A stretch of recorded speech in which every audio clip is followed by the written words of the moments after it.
It pays better. Way better.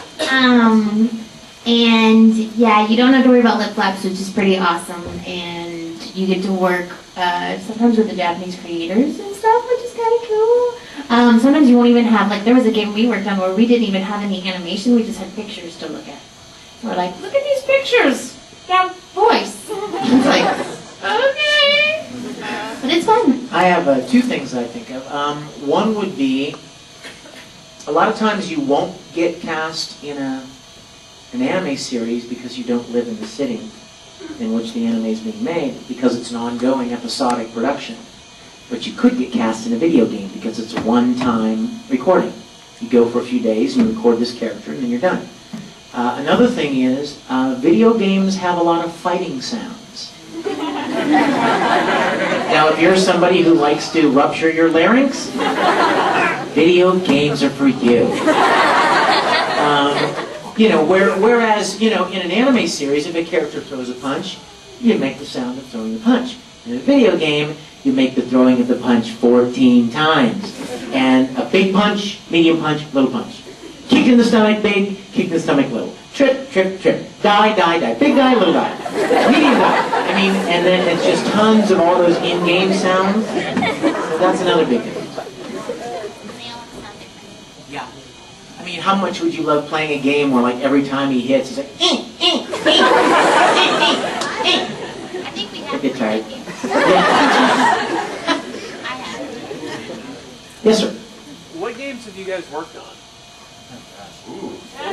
Here's the thing, I moved to LA 3 years ago, and I've actually worked on more games than I have anime, and I get, yeah, to be able to just spool off a bunch of titles, it's kind of hard. It's like, go to my website. But one of the bigger titles that I know, and I'm proud to say, I was one of the bosses on Devil May Cry 4.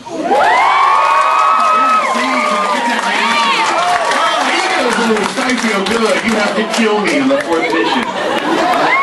I'm a giant toad. A giant toad with antenna that has girls on the end-to-end. Wow. I'm the narrator, and I did what's called a nose demon on a Castlevania Dracula X Chronicles game for PSP. Of course, all the Dragon Ball Z and the Naruto and the Bleach games. But let's see. Yeah, there's other like really big titles I can't talk about because they're not out yet. But when they come out, I will talk about them with a big smile on my face. I want to do more video games. I really do. I did Unlimited Saga. Yeah, look, Unlimited Saga with Vic over here. We worked on that with Square Enix. And what else did I do? Oh, the Full Metal game. There's the Full Metal game. I don't know which one. It was the one where Dante was in it. And then I worked on a game recently, but I can't talk about that yet. I don't think so. Big secrets. Yeah, I've done a lot of video games, actually. I think about it. Lots. I mean, more recently, yeah, I did, of course, the Full Metal games, and Dragon Ball Z games, and Bleach, and Yu Yu Hakusho, and then I did one called Persona 3. That's a good game, right? Junpei rocks. I like him a lot. And, let's see, I did one called, what was the name of it? Project Sylphid. I did another one called the Soul Calibur game, the new Soul Calibur game. Yes! And there's some new ones also that I'm very excited about that I'm not supposed to talk about yet. But I could say something very vague like, how many of you guys like Guitar Hero? That's all I'm gonna say. Or like, how many of you guys have ever played Disgaea? That's all I'm saying. I'm just asking how many of you ever played that. That's all. Sweetie, right there. How did you launch your singing career, and did you ever take lessons? I launched my singing career just like this in church one Christmas.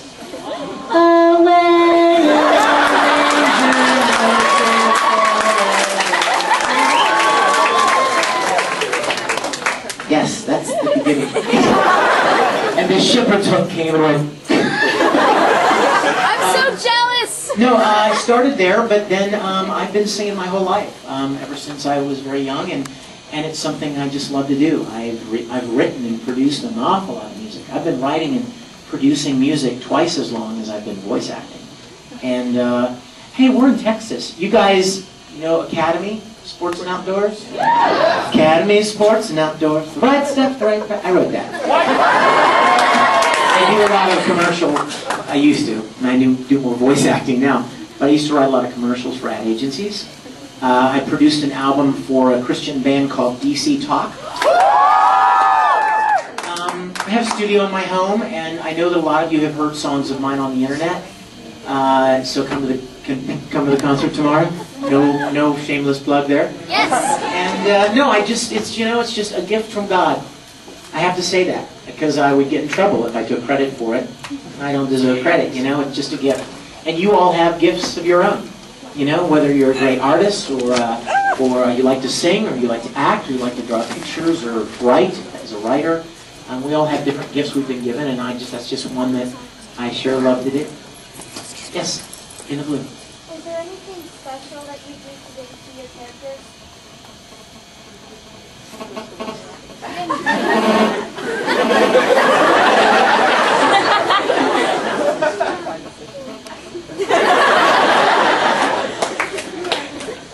Kyle's communicating with the alien ship. Prepare annihilation for Earth. Destroy all humans. Destroy all voice actors. I don't do anything actually because I've just gotten to a point where I've done so much of it, I just kind of get in the zone right away. I show up, and I don't know if you guys know this, but when you voice act on an anime or video game, you don't get to study the materials ahead of time. You show up and you basically depend on the director to tell you what's going on. Mood lighting, cool. And so you haven't seen the script, you have no idea what's going on until the director tells you. So once you know that, you kind of say, all right, here's what you need to know. Your character is 25 years old. He's kind of raspy voice. He grew up poor, and you just get some characteristics, some bullet points, kind of like on a resume, and you kind of sort that out in your head. And it's like, okay, Rolodex, voice qualities. There's different things to create characters, such as pitch. How old, how high pitched or low pitched do you want to make it? How edgy? I mean, what sort of attitude or predisposition does this character have? Is he really cocky and he thinks he could take the whole room? Or is he really shy and quiet, and does he have some sort of weird demeanor about him and sort of different vocal qualities? So you take all this into account and you kind of just throw it into the mix and throw it together and create it literally within minutes. And it's just kind of like that, trial by fire. Bam, go! Here's what you need to know. Make a character. Isn't that fun? And once you become familiar with that character, you'll do a line and you'll go, oh crap, that didn't sound like him at all. That didn't come out right. Or sometimes the script will be written in such a way. And you'll be like, he wouldn't say that. I'm recording the second season of Tsubasa Chronicle right now. And there are places in the script where he's like, I don't even know what, just like, where are you going, huh? Well, we all know those characters so well. Exactly. So that's my point, is once you get to know the character, you start to kind of feel what that character would say, what kind of words they wouldn't use, and you kind of come to know yourself when you sound like them or when you don't. There's a character I can't talk about, but I can tell you that before I go record a particular said character, I have to do a lot of jumping around and drink a lot of caffeine. Because it helps me.